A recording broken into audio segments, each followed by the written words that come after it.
पवित्र पुत्र अजय है। सभी ने केशव को देखा और खुशी से कहा, पवित्र पुत्र, आपने जो तरीका बताया वह वास्तव में प्रभावी था। अधिक शक्तिशाली नेदर स्नेक का सामना करते हुए हमने सक्रिय रूप से उसकी कमजोरी की तलाश की और उसे सफलतापूर्वक पराजित किया। लेकिन सौभाग्य से पवित्र पुत्र आज हमें रास्ता साफ करने में मदद करने के लिए यहाँ हैं। इसीलिए हम इन राक्षसों से आसानी से निपट सकते हैं। सबने केशव को देखा और खुशी से कहा, अगर केशव न होता तो शायद आज वे जीत सकते थे, लेकिन इसकी कीमत ज़रूर बहुत ज़्यादा चुकानी पड़ती। लेकिन आज की लड़ाई में उनमें से लगभग कोई भी घायल नहीं हुआ। ठीक है, मेरी चापलूसी करना बंद करो और जाकर सफाई करो। जो भी राक्षस को मारेगा उसे अंक और जानवर की गोलियां मिलेंगी। फिर हम नेदर स्नेक द्वारा संरक्षित अमृत इकट्ठा करने जाएंगे। केशव ने कहा कि यहाँ इतने सारे पाताल लोक के सांप इसलिए थे क्योंकि वे एक आध्यात्मिक औषधि उद्यान की रखवाली कर रहे थे। जब केशव और अन्य लोग उनके पास आते तो वे उन पर हमला कर देते और केशव और अन्य लोगों को मार डालना चाहते थे। केशव की बातें सुनकर सभी लोग खुश हो गए और जल्दी से मैदान की गंदगी साफ कर दी। केशव ने भी सीधे तौर पर नेदर स्नेक किंग की सांप की गोली और खून को निगल लिया और परिष्कृत किया, जिससे उसकी ताकत में सुधार हुआ। अगले ही क्षण सभी लोग पाताल लोक के सांपों द्वारा संरक्षित आध्यात्मिक औषधि उद्यान में पहुंच गए। जब वे यहाँ आए तो हर कोई हैरान रह गया। यहाँ इतनी सारी जादुई दवाइयाँ थीं। जैसे ही वे अंदर पहुंचे सभी को एक ताज़ा खुशबू महसूस हुई।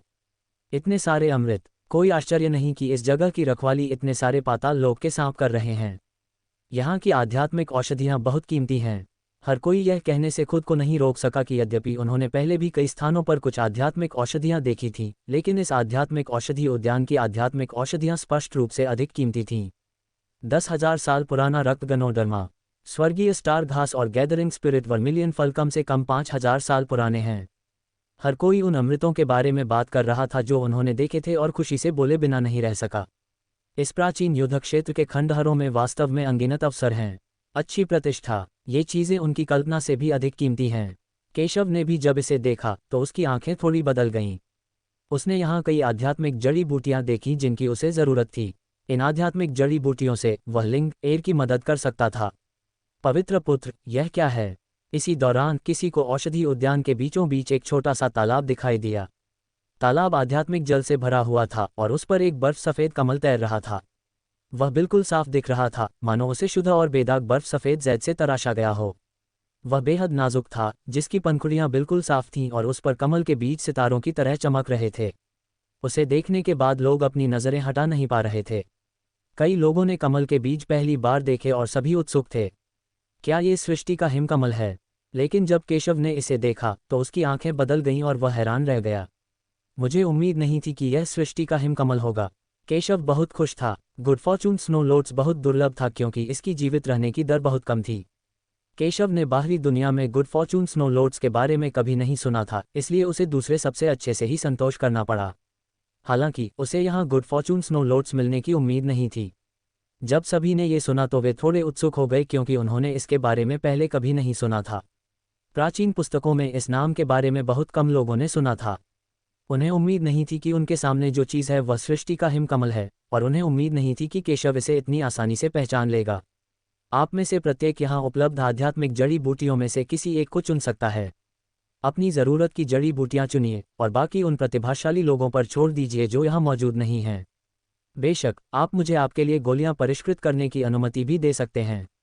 मैं जिन गोलियों को परिष्कृत करूँगा वे उन गोलियों से ज़्यादा प्रभावी होंगी जिन्हें आप सीधे परिष्कृत करेंगे। केशव बोला। ये सुनकर सभी लोग स्वाभाविक रूप से प्रसन्न हो गए क्योंकि वे सभी जानते थे कि केशव एक शक्तिशाली कीमियागर था। केशव द्वारा उनके लिए गोलियों को परिष्कृत करना स्वाभाविक रूप से एक उत्कृष्ट विकल्प है।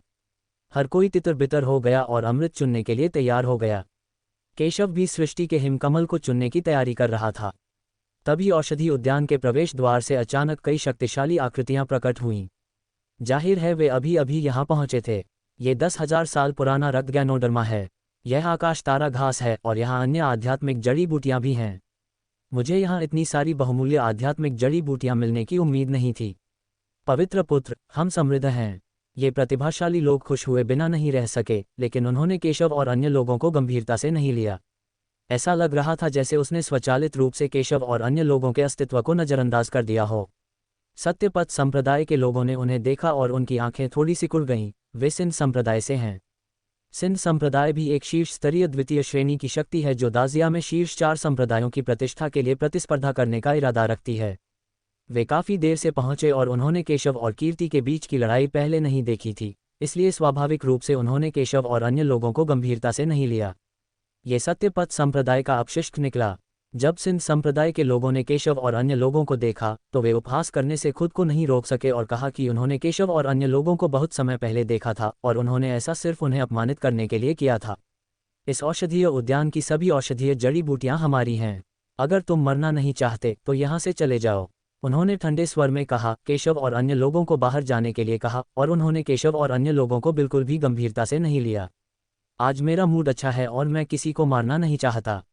अगर तुम मरना नहीं चाहते तो बाहर निकल जाओ, वरना मुझे कोई कार्रवाई करने का दोष मत दो। केशव ने बिंग लेंग को कहते हुए सुना। वह खून का प्यासा व्यक्ति नहीं है, इसलिए वह उन्हें एक मौका देता है, लेकिन अगर वे इस अवसर का लाभ नहीं उठाना चाहते तो उसे दोष मत दीजिए। केशव की बातें सुनकर सभी लोग दंग रह गए और फिर वे सब हंस पड़े, उसका मजाक उड़ाते हुए मानो उन्होंने कोई बहुत बड़ा मजाक सुन लिया हो। अब चलें। अरे यार, तुम सच में नहीं जानते कि कैसे जीना है और कैसे मरना है। तुम खुद को क्या समझते हो? क्या आप हमें बाहर जाने के लिए कहने का साहस कर सकते हैं? लड़के, क्या तुम सचमुच सोचते हो कि तुम्हारा सत्यपथ संप्रदाय 4 प्रमुख संप्रदायों में से एक है? सत्यपथ संप्रदाय का पतन बहुत पहले हो चुका है। मैं तो बस तुम्हें बाहर निकालना चाहता था, लेकिन अब मैंने अपना इरादा बदल लिया है और तुम्हें सबक सिखाने के लिए तैयार हूँ।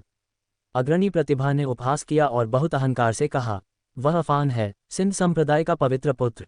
वह काफ़ी शक्तिशाली है, इसलिए स्वाभाविक रूप से वह तियानजुवान संप्रदाय के इन लोगों को गंभीरता से नहीं लेता। मैं कसाई का चाकू इस्तेमाल नहीं करना चाहता, लेकिन बदकिस्मती से कोई अपनी गर्दन बाहर निकालना चाहता है। लगता है अपने गुस्से पर काबू पाना आसान नहीं है। केशव का चेहरा ठंडा था और वह काफ़ी असहाय महसूस कर रहा था। खजाना चुराना आम बात है, इसलिए उसने उन्हें सिर्फ चेतावनी दी। हालांकि उसने उन्हें पहले ही चेतावनी दे दी थी और न सिर्फ उन्होंने खुद को रोका नहीं, बल्कि वे मौत को भी गले लगाना चाहते थे, इसलिए उसके पास उनकी मदद करने के अलावा कोई चारा नहीं था। हन्फ, तुम्हें नहीं पता कि आसमान कितना ऊंचा है और धरती कितनी गहरी है। तुम अपने आप को क्या समझते हो? तुम बहुत घमंडी हो। केशव की बातें सुनने के बाद दूसरे पक्ष ने तिरस्कार के साथ कहा कि उन्होंने केशव की ताकत कभी नहीं देखी थी, इसलिए स्वाभाविक रूप से उन्होंने उसे गंभीरता से नहीं लिया और यहाँ तक कि सोचा कि केशव सिर्फ दिखावा कर रहा था। तुम अब भी उनसे बात क्यों कर रहे हो? जाओ और उन्हें मार डालो। जब अफान ने यह सुना तो उसने ठंडे स्वर में कहा कि सिंध संप्रदाय के पवित्र पुत्र के रूप में वह उनके खिलाफ कार्रवाई करने के लिए बहुत तिरस्कारपूर्ण था। बच्चे, याद रखना, अहंकार की भी एक सीमा होती है। चलो आज हम तुम्हें घुमाते हैं। याद रखना, अगले जन्म में विनम्र रहना और हमारे सिंध संप्रदाय के किसी भी व्यक्ति से पंगा मत लेना। जब सिंध संप्रदाय के कई प्रतिभाशाली लोगों ने यह सुना तो वे उपहास करते हुए मारने के लिए दौड़ पड़े। सिर्फ तुम्हारे कारण तुम मुझे मारना चाहते हो? यह एक मजाक है। केशव अवाक रह गया, लेकिन वह कार्रवाई करने के लिए बहुत आलसी था। वे बहुत कमज़ोर थे और उसे चिंता थी कि अगर उसने कार्रवाई की तो वह उन्हें तुरंत मार डालेगा। दृष्टि, आप कार्रवाई करें। केशव ने लापरवाही से अपने बगल वाले व्यक्ति पर नज़र डाली। ये दृष्टि था। केशव ने दृष्टि से कार्रवाई करने को कहा। मैं? जब दृष्टि ने केशव को उसे कार्रवाई करने के लिए कहते सुना तो वह थोड़ा हैरान हुआ और उसे ज़्यादा विश्वास नहीं हुआ। आखिरकार दूसरी तरफ कई लोग हैं और उनकी ताकत उससे कम नहीं है। तुम मेरे सत्यपथ संप्रदाय के शिष्य हो। तुम्हें अपने आप पर थोड़ा भरोसा है। अगर मैं कहता हूं कि तुम ये कर सकते हो तो ठीक है। केशव ने ये सुना और बोला। वह जानता था कि ऐसा नहीं था कि दृष्टि डर रहा था, बल्कि उसे एक साथ कई प्रतिभाशाली लोगों का सामना करने का आत्मविश्वास नहीं था। हालांकि केशव जानता था कि सत्यपथ संप्रदाय के सभी शिष्य बहुत शक्तिशाली थे और उनसे निपटना आसान होगा। केशव की बातें सुनकर फॉन किंगजू ने सिर हिलाया। हालांकि उसे अभी भी पूरा भरोसा नहीं था, फिर भी फॉन किंगजू ज्यादा डरी नहीं थी। आखिरकार केशव उसे बचाने के लिए वहां मौजूद था। उसने बड़ी ताकत से हमला किया और कई तलवारें बहुत तेज गति से सीधे लॉन्च की गईं, जिसने सीधे उन्हें पीछे हटने के लिए मजबूर कर दिया। अचानक चीखें सुनाई देने लगीं। प्रभाव अच्छा है। हालांकि वे सभी सिंध संप्रदाय के प्रतिभाशाली लोग हैं, सत्यपथ संप्रदाय के लोगों ने तियानशा पर्वत की घटनाओं के माध्यम से केशव का अनुसरण किया है और पहले भी अनगिनत नर्क सांपों से निपटा है, इसलिए उनकी ताकत पहले से ही बहुत बढ़ गई है। सिंध संप्रदाय के सभी लोग तुरंत हैरान रह गए। उन्होंने कभी सोचा भी नहीं था कि इतनी सहजता से कदम उठाने वाली यह महिला इतनी शक्तिशाली हो सकती है, जिससे उन पर बहुत दबाव पड़ा। लगता है वह काफ़ी सक्षम है। फैंग किंगजू की ताकत देखकर अफान की आंखें थोड़ी सिकुड़ गईं। उसे उम्मीद नहीं थी कि सत्यपथ संप्रदाय उतना कमज़ोर नहीं होगा जितना उसने सोचा था। उन्होंने वास्तव में अपने शिष्यों को पराजित किया और यहाँ तक कि उन्हें घायल भी कर दिया। तुम्हारी हिम्मत कैसे हुई मेरे सिंध संप्रदाय के शिष्यों को चोट पहुँचाने की? मैं तुम्हें इसकी कीमत चुकाने पर मजबूर कर दूंगा। अफान के बगल में खड़े एक प्रतिभाशाली व्यक्ति ने उदास चेहरे के साथ कहा। ये व्यक्ति एक प्रतिभाशाली व्यक्ति है जिसकी ताकत अफान के बाद दूसरे स्थान पर है। आपके सिंध संप्रदाय का पता डेटाबेस, क्या इसमें इतनी बकवास है? अगर तुम ये करना चाहते हो तो बस करो, बकवास करना बंद करो। केशव ने ये सुना और तिरस्कार से कहा। Court death. केशव की बातें सुनकर दूसरा पक्ष क्रोधित हो गया और उसका चेहरा उदास हो गया। लड़के, तुम सबको आज मरना होगा, उसने डराया। उसे मार डालो। जब केशव ने ये सुना तो उसने चेहरे पर कोई भाव लाए बिना शांति से दृष्टि को आदेश दिया। केशव की बातें सुनकर दृष्टि दंग रह गया। ऐसा लग रहा था कि उसे उम्मीद नहीं थी कि केशव उससे किसी को मारने के लिए कहेगा। हालांकि उसने पहले भी कई राक्षसों को मारा था, लेकिन ये पहली बार था जब उसने किसी इंसान को मारा था। मैंने कहा था कि उसे मार डालो। विचलित मत हो, युद्ध के मैदान में विचलित होना एक बड़ी मनाही है, केशव ने ठंडे स्वर में कहा। उसके चेहरे पर कोई भाव नहीं था। वह तुम्हें मारना चाहता है। अगर तुम उस पर दया भी करोगी तो वह कृतज्ञ नहीं होगा। मार्शल आर्ट की दुनिया में ताकतवर ही कमज़ोर पर हमला करता है। बस यही होता है। हालांकि यह तुम्हारा पहली बार है, लेकिन देर सवेर तुम्हें इसका अनुभव ज़रूर होगा। केशव ने दृष्टि का प्रदर्शन देखकर बस थोड़ी सी प्रतिक्रिया दी। उसे डर था कि कहीं दृष्टि ने कभी किसी की हत्या तो नहीं की। हालांकि वह खून का प्यासा नहीं है, उसने अपने पिछले जन्म में सर्वोच्च बनने की राह पर कई लोगों की हत्या की है, इसलिए उसे ज़्यादा परवाह नहीं है। लेकिन फॉन किंगजू ने कभी किसी की हत्या नहीं की है, इसलिए हो सकता है कि वह हत्या करने के लिए खुद को ढल ना पाए। लेकिन ये दृश्य ऐसा है जिसे हर योद्धा को अवश्य अनुभव करना चाहिए। केशव की बातें सुनने के बाद दृष्टि अपने होश में वापस आ गया। उसने बिना पीछे हटे थोड़ा सा सिर हिलाया और सीधे अपने प्रतिद्वंद्वी का सामना किया। हालांकि प्रतिद्वंद्वी बुरा नहीं है, फैंग किंगजू की ताकत कमजोर नहीं है। आखिरकार वह सत्यपथ संप्रदाय का शीर्ष प्रतिभाशाली व्यक्ति है। हर कोई कहता है कि सत्यपथ संप्रदाय का पतन हो गया है, लेकिन वास्तव में ऐसा इसलिए है क्योंकि सत्यपथ संप्रदाय की ज़रूरतें बहुत ज़्यादा हैं, जिसके कारण अतीत में सत्यपथ संप्रदाय की बदनामी हुई थी। कई प्रतिभाशाली लोग सत्यपथ संप्रदाय में जाकर असफलताएं झेलने के बजाय दूसरे संप्रदायों को चुनना पसंद करते हैं। हालांकि सत्यपथ संप्रदाय ने बाद में सीमा कम कर दी, लेकिन अब वह सत्यपथ संप्रदाय के बारे में दूसरों के विचार नहीं बदल सकता। लेकिन फिर भी सत्यपथ संप्रदाय द्वारा भर्ती किए गए प्रतिभाशाली लोग अभी भी अन्य दूसरे दर्जे के संप्रदायों के प्रतिभाशाली लोगों की तुलना में अधिक प्रतिभाशाली हैं। कुछ समय तक बंद कमरे में कठिन प्रशिक्षण और तियानशा पर्वत तक केशव का अनुसरण करने के बाद उनकी ताकत में पहले से ही बहुत सुधार हुआ है और वास्तव में उनके लिए सिंध संप्रदाय को कुचलना कोई समस्या नहीं है। बात सिर्फ इतनी है कि वे अतीत में प्रभावित हुए थे, जिसके कारण उनमें अपनी क्षमताओं पर विश्वास की कमी हो गई। लेकिन इस युद्ध के बाद उन्हें पता चला कि अन्य संप्रदायों के प्रतिभाशाली लोग उनसे अधिक शक्तिशाली नहीं थे। दृष्टि लगातार हमला करता रहा, अपनी पूरी ताकत झोंकता रहा और अपने प्रतिद्वंद्वी को पूरी तरह से कुचलता रहा। प्रतिद्वंद्वी उसका मुकाबला बिल्कुल नहीं कर पा रहा था। हराना, फॉन किंगजू ने ठंडे स्वर में चिल्लाया और अपनी शक्तिशाली तलवार सीधे अपने प्रतिद्वंद्वी पर घुमाई, जिससे प्रतिद्वंद्वी का हमला तुरंत नष्ट हो गया। प्रतिद्वंद्वी का चेहरा एकदम बदल गया। उसने महसूस किया कि दृष्टि का हमला उसकी ओर आ रहा है और वह उसे बिल्कुल भी नहीं टाल सकता। हालांकि दृष्टि के हमले ने उसके शरीर को घायल कर दिया, लेकिन उसकी जान नहीं गई। तुमने पीछे हटना शुरू कर दिया। केशव ने दृष्टि के हमले को देखा और शांति से कहा। हालांकि फैंग किंगजू ने प्रतिद्वंद्वी को पीछे हटा दिया, उसकी ताकत उसके प्रतिद्वंद्वी को सीधे मारने के लिए पर्याप्त थी, लेकिन वह अस्थायी रूप से रुक गई। जब फॉन किंगजू ने यह सुना तो उसकी आंखें थोड़ी बदल गईं। वह समझ गई कि केशव ने देख लिया है कि वह चुप हो रही है। हालांकि केशव की बात अनुचित नहीं थी, लेकिन वह फिलहाल हत्या करने को तैयार नहीं थी। ये देखकर केशव ने असहाय होकर अपना सिर हिलाया, लेकिन उसने दृष्टि को दोष नहीं दिया। सावधान। लेकिन इस समय केशव ने उसे याद दिलाने के लिए बात की। फैंग किंगजू ने केशव के शब्दों को सुना और अपना सिर उठाया, लेकिन अचानक उसने देखा कि जिस प्रतिद्वंद्वी को उसने खदेड़ दिया था वह क्रूर आंखों से उसके सामने आ गया और उसके हाथ में लंबी तलवार सीधे उसकी ओर बढ़ रही थी। फॉन किंगजू ने अपने प्रतिद्वंद्वी को रोका, लेकिन प्रतिद्वंद्वी ने उसकी सराहना नहीं की और इसके बजाय चुपके से हमला करने का अवसर लिया। ये तलवार बहुत तेज और भयंकर है। एक बार अगर ये तुम्हें चुभ जाए तो तुम मर ही जाओगे। सौभाग्य से फैंग किंगजू ने केशव द्वारा याद दिलाए जाने के बाद प्रतिक्रिया व्यक्त की और जल्दी से पीछे हट गया, लेकिन उसका हाथ अभी भी घायल था। तुमने उसे छोड़ दिया, लेकिन वह तुम्हारा एहसान नहीं मानेगा, क्योंकि वह तुम्हें मारने आया था। अब क्या तुम समझ रहे हो कि मैं क्या कह रहा हूँ? केशव ने शांति से कहा कि यद्यपि वह प्रतिद्वंद्वी के हमले को रोक सकता था और दृष्टि को चोट लगने से बचा सकता था, लेकिन उसने ऐसा नहीं किया क्योंकि वह चाहता था कि दृष्टि मार्शल आर्ट की दुनिया की क्रूर सच्चाई को समझे। कुछ सत्यों को समझने के लिए उनका अनुभव करना पड़ता है। अच्छा ऐसा है। जिस हाथ से बहुत खून बह रहा था उसे देखकर दृष्टि ने वास्तव में केशव के दृष्टिकोण को समझ लिया। फिर उसने ठंडी आंखों से सिंध संप्रदाय की प्रतिभा को देखा और उसे तलवार से मार डाला। सिंध संप्रदाय के प्रतिभाशाली व्यक्ति को यह उम्मीद नहीं थी कि उसकी चाल किंजू को मारने में नाकाम रहेगी। जब उसने ये तलवार देखी तो उसका चेहरा एकदम बदल गया और उसने जल्दी से प्रतिरोध करने की पूरी कोशिश की।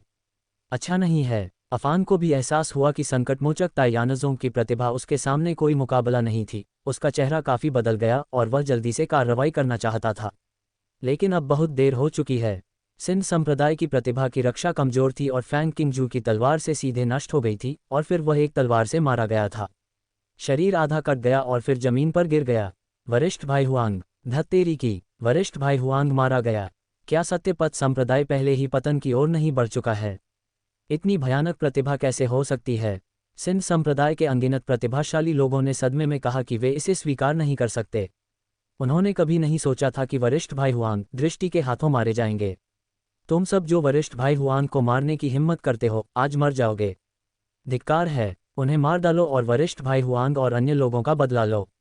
सिंध संप्रदाय के प्रतिभाशाली लोगों ने गुस्से में कहा कि उनका वरिष्ठ भाई हुआंग के साथ बहुत गहरा रिश्ता था। वरिष्ठ भाई हुआंग एक कुलीन परिवार से नहीं हैं, लेकिन उनकी ताकत अभी भी प्रभावशाली है और वे कई शिष्यों के लिए बहुत मददगार रहे हैं। आज वरिष्ठ भाई हुआंग की हत्या कर दी गई, इसलिए स्वाभाविक रूप से उन्हें उसका बदला लेना होगा। तुम उसकी तुलना भी नहीं कर सकते। तुम एक कूड़े का ढेर हो और तुम हमें मारना चाहते हो। केशव ने यह सुना और तिरस्कारपूर्वक कहा, आपकी साधना उच्च नहीं है और आपका दिमाग पर्याप्त नहीं है। केशव को दूसरे पक्ष की मौत पर कोई आश्चर्य नहीं हुआ। आखिरकार फेंग किंगजू की ताकत उससे कहीं ज्यादा थी। सिंध संप्रदाय के प्रतिभाशाली लोग पराजित हो गए क्योंकि वे अपनी जगह नहीं जानते थे और सोचते थे कि वे काफी शक्तिशाली हैं, लेकिन वे नहीं जानते थे कि सत्यपथ संप्रदाय के शिष्य उनसे कहीं अधिक शक्तिशाली थे। फोंग किंगजू, तुम अभी भी वहां क्यों खड़े हो? अगर वे मरना चाहते हैं तो उनकी इच्छा पूरी करो, केशव ने शांति से कहा। जब फोंग किंगजू ने यह सुना तो उसे होश आया और उसने सिंध संप्रदाय के उस प्रतिभाशाली व्यक्ति को देखा जिसे उसने मार डाला था।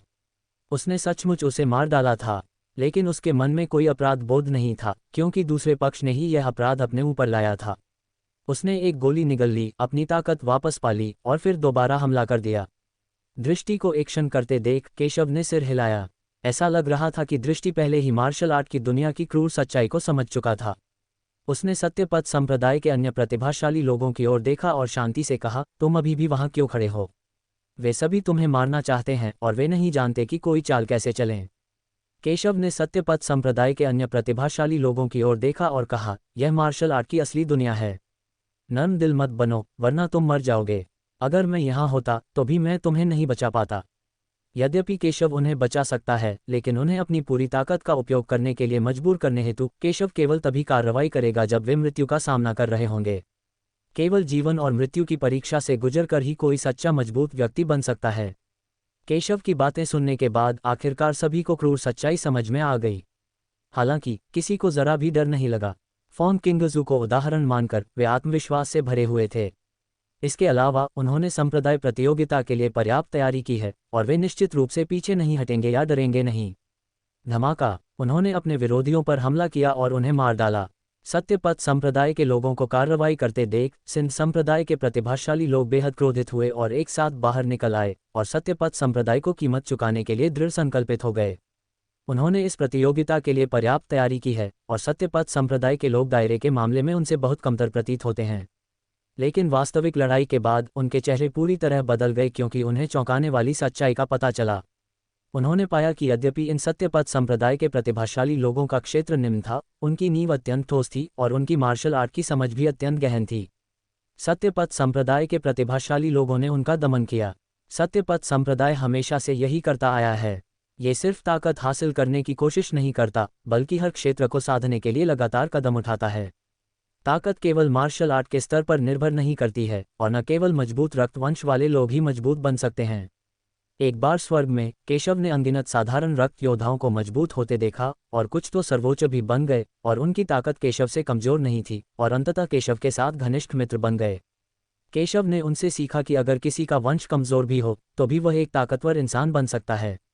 मार्शल आर्ट के लिए भी यही बात लागू होती है। किसी की ताकत इस बात पर निर्भर करती है कि वह कितनी मेहनत करता है।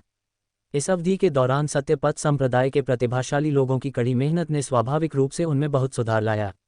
धत्तेरी की लिन शुवानजी का चेहरा बदसूरत लग रहा था। उसे उम्मीद नहीं थी कि नतीजा ऐसा होगा। उसने फांग किंगजू और दूसरों को गुस्से से देखा। वह अपना बदला लेने के लिए उन्हें मार डालना चाहता था। मूल रूप से उन्होंने उन्हें गंभीरता से नहीं लिया, लेकिन फैंग किंगजू ने सिंध संप्रदाय की प्रतिभा को मार डाला और उसने अपनी असाधारण ताकत दिखाई। वह कार्रवाई करने से खुद को नहीं रोक सका, पहले दृष्टि को मार डाला और फिर अन्य प्रतिभाओं को मार डाला। उन्हें उकसाने के परिणाम बताएं। वह अचानक एक शक्तिशाली आभा के साथ फूट पड़ा। वह सिंध संप्रदाय का पवित्र पुत्र है, इसलिए उसकी शक्ति स्वाभाविक रूप से भयानक है। शक्तिशाली बल ने सीधे दृष्टि पर हमला किया, जिससे दृष्टि का चेहरा काफी बदल गया। यद्यपि वह कमजोर नहीं है, फिर भी वह एक संप्रदाय के पवित्र पुत्र से बहुत पीछे है। लेकिन वह फिर भी पीछे नहीं हटी। हालांकि वह हार गई थी, फिर भी वह डरी नहीं। अफान को यह जानकर आश्चर्य हुआ कि दृष्टि कुछ समय के लिए उससे बिल्कुल भी कमतर नहीं था, जिससे उसका चेहरा बदसूरत हो गया। परमेश्वर के पुत्र होने के नाते वह स्वाभाविक रूप से इस परिणाम को स्वीकार नहीं कर सका। धमाका! उनमें से अत्यंत प्रचंड शक्ति फूट पड़ी। उनकी शक्ति चारों प्रमुख संप्रदायों के सर्वोच्च प्रतिभावानों के बराबर थी। फैंग किंगजू और अन्य सत्यपथ संप्रदाय के प्रतिभाशाली लोग उसकी शक्तिशाली आभा से दब गए और उनके चेहरे बेहद बदसूरत हो गए। हालांकि सभी को दबा दिया गया था, फिर भी वे पीछे नहीं हटे। एक योद्धा का दिल मजबूत होना चाहिए। आइस पाम का मूल सार। पवन तलवार का सार। उसकी कमजोरी ढूंढो और उसके बाएं हिस्से पर हमला करो। केशव ने उनकी स्थिति की बिल्कुल भी चिंता किए बिना उन्हें शांति से कार्रवाई करते देखा। कुछ खतरों से गुजरे बिना वे विकसित नहीं होंगे। हालांकि केशव ने अभी भी कुछ सत्यपथ संप्रदाय के प्रतिभाशाली लोगों को मार्गदर्शन दिया, जो नुकसान में थे और हारने वाले थे। उनके मार्गदर्शन से ये लोग अपनी ताकत में तुरंत सुधार करने और अपने विरोधियों को तुरंत दबाने में सक्षम थे। अरे, ये क्या हो रहा है? मैं तो उसे हराने ही वाला था, पर वो अचानक इतनी ताकत से क्यों टूट पड़ा? ये वही बच्चा है। उस बच्चे के मार्गदर्शन से कई खिलाड़ियों को, जो हारने वाले थे, स्थिति को बदलने में मदद मिली। आखिर यह बच्चा कौन है? उन्होंने मेरी कमियों को भी पहचान लिया। ये बच्चा कैसा राक्षस है? वे सभी मन ही मन स्तब्ध थे। उन्हें उम्मीद नहीं थी कि केशव के एक शब्द से स्थिति बदल जाएगी। केशव के सहज मार्गदर्शन ने सत्यपथ संप्रदाय के प्रतिभाशाली लोगों को अपनी ताकत बढ़ाने में मदद की। साथ ही केशव ने उनमें से कई की कमियों को पहचान लिया, जिससे वे सत्यपथ संप्रदाय के शिष्यों के साथ लड़ाई में छिप नहीं पाए। वे केवल सत्यपथ संप्रदाय के शिष्यों के हमलों का विरोध करने के लिए अपनी ताकत का इस्तेमाल जारी रख सकते थे और साथ ही प्रार्थना कर सकते थे कि अफान अपने प्रतिद्वंद्वी को जल्दी से हरा दे और बाद में उनकी मदद करे। हालांकि दूसरी तरफ अफान का चेहरा बेहद बदसूरत था। उसने शुरू में सोचा था कि वह निश्चित रूप से दृष्टि और अन्य को हरा सकता है। हालांकि उसने अभी तक दृष्टि को भी नहीं हराया है। फैंग किंगजू सत्यपथ संप्रदाय का शीर्ष प्रतिभाशाली व्यक्ति भी नहीं है। अफान का चेहरा बेहद बदसूरत हो गया। घृणास्पद, अफान ने ठंडे स्वर में कहा, ये जानते हुए कि अब और देर नहीं की जा सकती। उसके हाथ में एक पुरानी लंबी तलवार आ गई। जैसे ही उसने लंबी तलवार घुमाई, उसकी ताकत बेतहाशा बढ़ गई। एक शक्तिशाली और दबंग तलवार अत्यंत तीव्र गति से निकली और फॉन्ग किंगजू को बुरी तरह मार डाला। फॉन्ग किंगजू का चेहरा थोड़ा सिकुड़ गया और उसने प्रतिरोध करने की कोशिश की, लेकिन अपने राज्य की सीमाओं के कारण उसे कई कदम पीछे हटने पर मजबूर होना पड़ा। तुम में कुछ प्रतिभा है, मैं तुम्हें एक मौका दूंगा। मेरा बिस्तर गर्म करो और मैं तुम्हारी जान बख्श दूंगा। अफान ने दृष्टि को वापस जाने के लिए मजबूर किया और ठंडे स्वर में कहा। मूल रूप से उसने उसे सीधे मारने की योजना बनाई थी, लेकिन उसने फैंग किंगजू से काफ़ी शक्तिशाली और अच्छे दिखने की उम्मीद नहीं की थी, इसलिए वह उसे बिस्तर गर्म करने वाले के रूप में लेने का विचार लेकर आया। क्या अजीब विचार है, फॉन्ग किंगजू ने यह सुना और गुस्से से कहा। हन्फ, मैंने तुम्हें एक मौका दिया था और तुम इसे नहीं चाहते थे, इसलिए मुझे दोष मत दो, जाओ भाड़ में। जब अफान ने यह सुना तो उसने ठंडे स्वर में कहा, हालांकि दृष्टि सुंदर है, लेकिन चून की दृष्टि उसका बिस्तर गर्म करने के लिए तैयार नहीं है, तो उसे मर जाना चाहिए। ये कहने के बाद उसने अपनी तलवार घुमाई और बिना किसी दया के हत्या कर दी। फैंग किंगजू के चेहरे पर घबराहट के भाव थे। अफान बहुत ताकतवर थी और उसका कोई मुकाबला नहीं था। एक तेज तलवार अत्यंत तीव्र गति से उसके सामने आई। तलवार इतनी तेज और भयानक थी और इसकी गति भी बहुत तेज थी। फैंग किंगजू के पास चकमा देने का समय नहीं था। ठंडी रोशनी आपस में गुंथी हुई थी और उसके सामने प्रतिबिंबित बर्फीली तलवार की रोशनी ने उसे मौत के खतरे का आभास कराया। क्या मैं आज यहीं मर जाऊंगा? फॉन्ग किंगजू के दिल में निराशा का विचार उभरा। हालांकि जैसे ही यह चाल उसे मारने वाली थी और वह तलवार से मारी जाने वाली थी, उसने महसूस किया कि वह एक हाथ से पकड़ी जा रही है और तलवार की रोशनी जो उस पर वार कर रही थी सीधे दूसरे हाथ से पकड़ ली गई। अफान की शक्तिशाली तलवार की रोशनी इस समय बिल्कुल भी नहीं हिल सकती थी। आखिरकार वह मेरी है और मैं उस तरह का व्यक्ति नहीं हूं जिसे तुम छू सको, केशव ने शांति से कहा। चूंकि उसने कहा था कि वह उनके जीवन और मृत्यु की रक्षा करेगा, इसलिए वह स्वाभाविक रूप से दृष्टि को यहां मरने नहीं देगा। वह कैसे संभव है? केशव को आसानी से तलवार पकड़ते देख अफान का चेहरा एकदम बदल गया। उसकी आंखें अविश्वास और अविश्वास से भरी थीं। यह आदमी कौन है? उसने अपनी तलवार इतनी आसानी से पकड़ ली कि वह थोड़ा भी आगे नहीं बढ़ सका। तुम्हें पता है, उसकी यह चाल बिल्कुल आसान नहीं है और यह तलवार एक उच्च स्तरीय पृथ्वी स्तरीय हथियार है।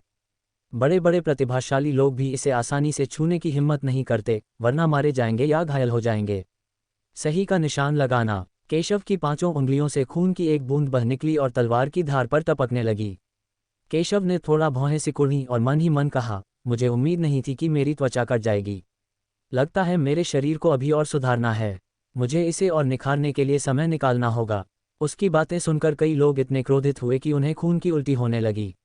उन्होंने सही सुना होगा। केशव वास्तव में ऐसे भयानक शरीर से संतुष्ट नहीं था। दूसरों से अपनी तुलना करना सचमुच निराशाजनक है। अफान का चेहरा भी बेहद बदसूरत और गुस्से वाला हो गया। केशव ने दृष्टि को छोड़ दिया और साथ ही अफान की तलवार भी छोड़ दी। तुम्हें पीछे हटना चाहिए। ऐसा परिणाम प्राप्त करना पहले से ही अच्छा है, लेकिन तुम्हें और बेहतर करने में सक्षम होना चाहिए। केशव ने दृष्टि को दोष नहीं दिया। आखिरकार दोनों के बीच ताकत का अंतर बहुत बड़ा था, लेकिन दृष्टि की जीत की संभावना भी कम नहीं थी। ध्यान से देखो, 7 हथियारी तलवारों का तुमने गड़बड़ झला किया है। यह असली 7 हथियारी तलवार है, केशव ने शांति से कहा। लेकिन अगले ही पल उसकी आभा अचानक बदल गई और उसकी आभा तेज और शक्तिशाली हो गई। उसने सीधे तौर पर उन 7 हथियारी तलवारों का इस्तेमाल किया जो दृष्टि ने इस्तेमाल की थीं। उसने किसी भी हथियार का इस्तेमाल नहीं किया, लेकिन उसने जो तलवार की रोशनी निकाली वह दृष्टि द्वारा अपने हथियार से छोड़ी गई तलवार की रोशनी से भी अधिक भयानक थी। फॉन्ग किंगजू ने यह देखा और भयभीत हो गया, बिल्कुल भी विचलित होने की हिम्मत नहीं कर सका। वह जानती थी कि यह पवित्र पुत्र का मार्गदर्शन था। यह एक ऐसा महान अवसर था जो शायद किसी और समय नहीं मिलता। उधर अफान भी होश में आ गया और उसका चेहरा बेहद उदास हो गया। अरे, ये बच्चा कितना घमंडी है। युद्ध के दौरान उसने उसे जरा भी गंभीरता से नहीं लिया, बल्कि उसे अपने आदमियों के लिए मार्शल आर्ट सीखने का निशाना बना लिया। यह उसे गंभीरता से न लेने का सीधा सीधा मतलब था, जिससे वह पूरी तरह से क्रोधित हो गया। आप केवल मौलिक कोर क्षेत्र में हैं, फिर भी आप इस संत पुत्र को इस तरह से देखने का साहस करते हैं। आप मौत को आमंत्रित कर रहे हैं। अफान ने गुस्से में कहा कि उसकी ताकत गोल्डन एम्ब्रियो क्षेत्र को तोड़ चुकी है और केशव से कहीं बेहतर है, लेकिन केशव ने वास्तव में उसे इस तरह से देखने की हिम्मत की। वह वास्तव में मौत को आमंत्रित कर रहा था। जैसे ही उसने बोलना समाप्त किया, वह सीधे बाहर भागा। उसके हाथ में एक लंबी, तेज तलवार थी। उसने तलवार से एक फूल बनाया और सीधे केशव को मार डाला। ये देखकर केशव उदासीन दिखे और उन्हें इसकी बिल्कुल भी परवाह नहीं थी। हालांकि लिन जुबान की प्रतिभा और ताकत सरल नहीं है, फिर भी वह इसे गंभीरता से नहीं लेता है। उसके लिए उसे हराना आसान होगा। हालांकि अब वह दृष्टि को सिखाने का इरादा रखता है, इसलिए उसने उसे सीधे तौर पर नहीं हराया, बल्कि उसे अपने मार्शल आर्ट अभ्यास के लिए एक लक्ष्य के रूप में इस्तेमाल किया, जिससे दृष्टि को स्पष्ट रूप से देखने की अनुमति मिली कि 7 हत्या तलवार का उपयोग कैसे किया जाए, और यहाँ तक कि प्रतिद्वंद्वी की ताकत पर हमला करने और जीतने के लिए अपनी कमजोरियों का उपयोग करना भी सीखा। भले ही दृष्टि की ताकत अफान से कम है, फिर भी दृष्टि चाहे तो जीत सकता है। जब तक आप अपना दिल लगाएंगे, आप सफल होंगे। धमाका। केशव ने अपनी तलवार सीधे घुमाए और लिन जुबान के तलवार के फूल के केंद्र की ओर सीधे वार किया। केशव के हमले को देखकर अफान का चेहरा अचानक बदल गया और उसे बहुत बड़ा खतरा महसूस हुआ। उसे उम्मीद नहीं थी कि केशव उसके हमले की खामियों को देख सकेगा। वह अच्छी तरह जानता था कि अगर केशव इस तलवार से कामयाब हो गया तो उसका क्या होगा। अगर वह सावधान नहीं रहा तो हमला नाकाम हो जाएगा और उसका दाहिना हाथ ज़्यादा से ज़्यादा घायल हो जाएगा या पूरी तरह से अपंग भी हो जाएगा। उनके जैसे शीर्ष प्रतिभाशाली व्यक्ति के लिए यह बिल्कुल अस्वीकार्य है। उसने जल्दी से अपना हाथ वापस खींच लिया, लेकिन क्योंकि उसने पहले से शुरू किया गया हमला अचानक वापस ले लिया था, उसे अभी भी कुछ प्रतिक्रिया का सामना करना पड़ा और केशव का हमला भी शुरू हो गया, जिसने उसके शरीर पर वार किया और उसे कई मीटर पीछे हटने पर मजबूर कर दिया। बुरी प्रतिक्रिया नहीं, बिल्कुल भी मूर्खतापूर्ण नहीं। केशव ने अफान को पीछे हटते देखा और शांति से कहा, इसमें कोई आश्चर्य की बात नहीं है। आखिरकार वह सिंध संप्रदाय का पवित्र पुत्र था। अगर उसकी ऐसी प्रतिक्रिया भी नहीं होती तो वह बहुत मूर्ख होता। केशव की बातें सुनकर अफान का चेहरा बेहद बदसूरत हो गया। उसकी आंखों में ये सचमुच शर्मिंदगी थी। उसे उम्मीद नहीं थी कि केशव उसे पीछे धकेल देगा या उसे घायल भी कर देगा। लानत है बच्चे, ये तो बस एक संयोग था, भाड़ में जाओ। अफान ने गुस्से से कहा, ये सोचकर कि यह सिर्फ एक संयोग था कि केशव ने उसकी खामी को पहचान लिया। ये देखकर केशव को जरा भी परवाह नहीं थी। उसके लिए अफान को हराना आसान होता, लेकिन जब उसने देखा कि दृष्टि के हमले में बहुत सारी खामियां हैं तो उसके मन में उसे कुछ संकेत देने का विचार आया। आखिरकार वह सत्यपथ संप्रदाय से था और वह अफान को एक शिक्षण वस्तु मानता था, इसलिए उसने उसे सीधे नहीं मारा। किसी प्रतिद्वंद्वी से लड़ते समय सबसे महत्वपूर्ण बात यह नहीं है कि हमला कैसे किया जाए, बल्कि यह है कि प्रतिद्वंद्वी को कैसे हराया जाए। केशव बोला, अगर वह कोई साधारण शिष्य होता तो उसे मार्गदर्शन देना ठीक होता, लेकिन दृष्टि तो पहले से ही सत्यपथ संप्रदाय का सर्वोच्च प्रतिभाशाली विद्वान था, लेकिन वह अपनी खूबियों का इस्तेमाल करना और प्रतिद्वंद्वी की कमियां ढूंढना नहीं जानता था और अपने प्रतिद्वंद्वी के हाथों लगभग मारा ही गया था। ये तो बस शर्म की बात थी। यदि वह सत्यपथ संप्रदाय की शिष्या नहीं होती तो केशव ने उस पर ध्यान देने की भी जहमत नहीं उठाई होती। जैसे ही उसने बोलना समाप्त किया, केशव ने अपने पैर की उंगलियों को इंगित किया और सीधे अफान की ओर दौड़ा। 7 हथियारी तलवार के बारे में सबसे महत्वपूर्ण बात उसकी चालें नहीं है, बल्कि योद्धा का निडर हृदय है जो उसमें समाहित है। मारने का क्या मतलब है? केशव ने शांति से कहा और व्यक्तिगत रूप से दृष्टि को 7 हत्या तलवार का उपयोग करने का निर्देश देने के लिए कार्रवाई की। केशव की तलवार की चाल देखकर दृष्टि हैरान रह गया। वह भी 7 घातक तलवार ही थी, लेकिन केशव के हाथों में 7 घातक तलवार एकदम सही और भयानक जानलेवा इरादों से भरी हुई थी। हर तलवार बेहद शक्तिशाली थी। एक तलवार सीधे बाहर निकली। हालांकि वह सिर्फ एक ही तलवार थी, फिर भी सबको ऐसा लग रहा था जैसे वे विरोध नहीं कर सकते, रुक नहीं सकते। अफान का हमला एक पल में नष्ट हो गया। ये कैसे संभव है? ये बच्चा इतनी भयानक तलवारबाजी कैसे कर सकता है? अफान का चेहरा बेहद भद्दा लग रहा था जब उसने देखा कि उसका हमला आसानी से नाकाम हो रहा है। केशव के सामने वह कितना कमज़ोर था। केशव स्पष्ट रूप से कमज़ोर था, लेकिन उसने जो चाल चली उससे वह प्रतिरोध करने में असमर्थ हो गया। फॉन किंगजू ने पहले भी इस चाल का इस्तेमाल किया था, लेकिन इससे उसे कोई खतरा नहीं हुआ और उसने आसानी से इस दोष को पहचान लिया। लेकिन केशव की तलवार ने उसे यह एहसास दिलाया कि वह उसका मुकाबला नहीं कर सकता और वह उसमें कोई खामी नहीं ढूंढ सका जिससे वह प्रतिस्पर्धा करने में असमर्थ हो गया। यह आदमी कौन है? यह इतना शक्तिशाली कैसे हो सकता है? वह केशव के हमलों का विरोध करने के लिए अपनी मारक चालों का उपयोग करता रहा, लेकिन उसके हमले बहुत कमज़ोर थे और वह बिल्कुल भी मुकाबला नहीं कर सका। उसके चेहरे का रंग एकदम बदल गया। किसी बड़े खतरे का आभास पाकर वह जल्दी से पीछे हटकर उससे बचना चाहता था, लेकिन उसे लगा कि उसके पास कोई मौका नहीं है। पफ! एक तलवार तुरंत उसके सामने प्रकट हुई और सीधे उसके शरीर पर लगी। उसके शरीर पर एक सुनहरी रोशनी चमक उठी और कवच ने उसके जीवन की रक्षा की, लेकिन फिर भी वह भयानक बल से मारा गया। उसे भारी चोटें आईं और खून बहने लगा। उसने केशव को भय से देखा। केशव का हमला बहुत शक्तिशाली था।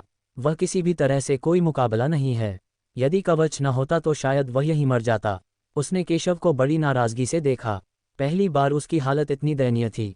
यहाँ तक कि अन्य 3 शीर्ष संप्रदायों के संत पुत्र भी उसे इतनी आसानी से कुचलने में सक्षम नहीं हो सकते। ये दृश्य देखकर दृष्टि की आंखें आश्चर्य से चमक उठीं और वह बेहद आश्चर्यचकित हुई। उसे उम्मीद नहीं थी कि केशव के हाथों में ये तलवार इतनी शक्तिशाली होगी। वह जानती थी कि केशव को शायद पहले 7 हत्या तलवार का ज्ञान नहीं था।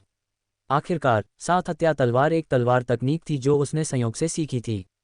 लेकिन केशव ने बस उसे देखा और फिर उसे मार्गदर्शन दिया, जिससे उसे बहुत फायदा हुआ। केशव सचमुच बहुत ताकतवर है। उसने अपनी निगाहें जरा भी ढीली करने की हिम्मत नहीं की और केशव के 7 घातक तलवार के निर्देशों का पालन करते हुए युद्ध को गंभीरता से देखा।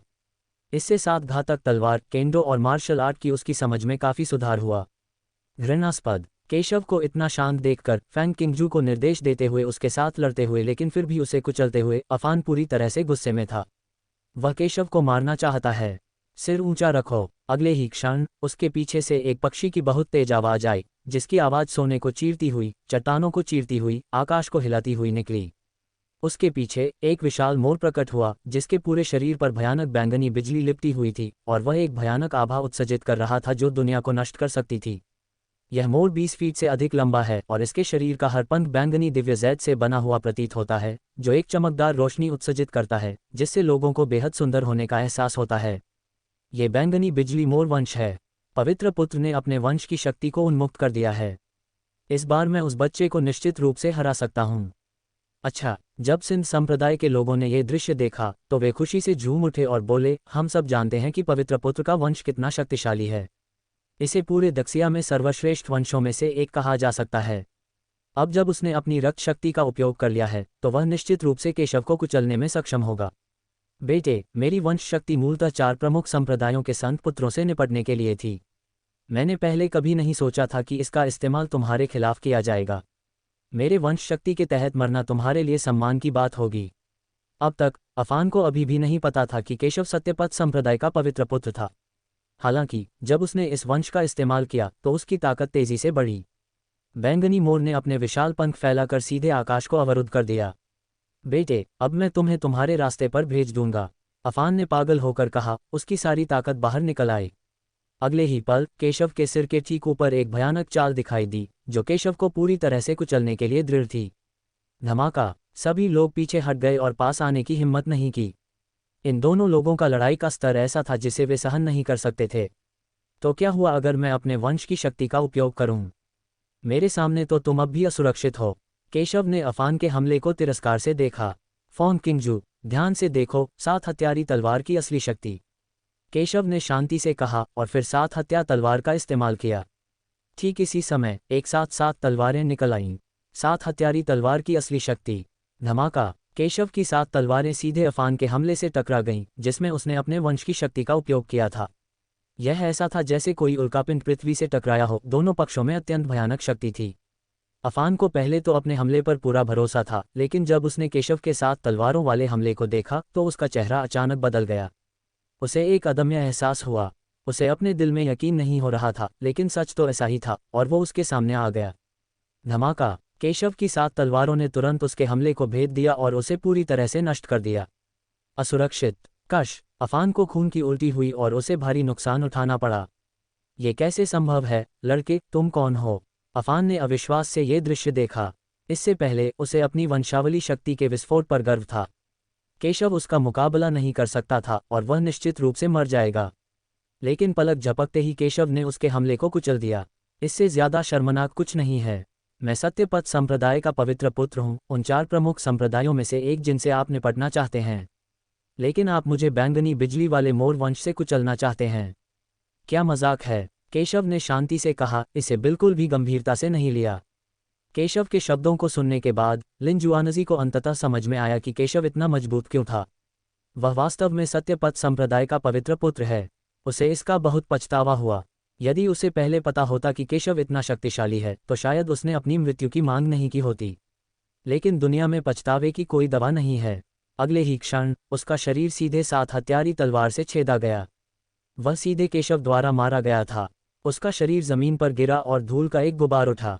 पवित्र पुत्र, वह कैसे संभव है? ये दृश्य देखकर सिंध संप्रदाय के सभी लोग इसे स्वीकार नहीं कर पा रहे थे। उन्होंने कभी सोचा भी नहीं था कि उनके संप्रदाय का पवित्र पुत्र वास्तव में मर चुका है। क्या तुमने स्पष्ट रूप से देखा?